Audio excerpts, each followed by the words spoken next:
Ini anak burungku waktu masih kecil warnanya kecoklatan. Hari demi hari warnanya berubah menjadi hijau kecoklatan. Tuh kan, warnanya cantik banget.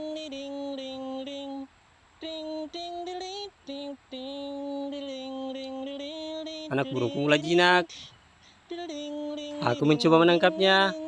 Kemudian aku lus-lus kepalanya. Anak burungku diam aja. Itu tandanya sudah jinak. Dan untuk warnanya cantik bagaikan kalian yang lagi nonton.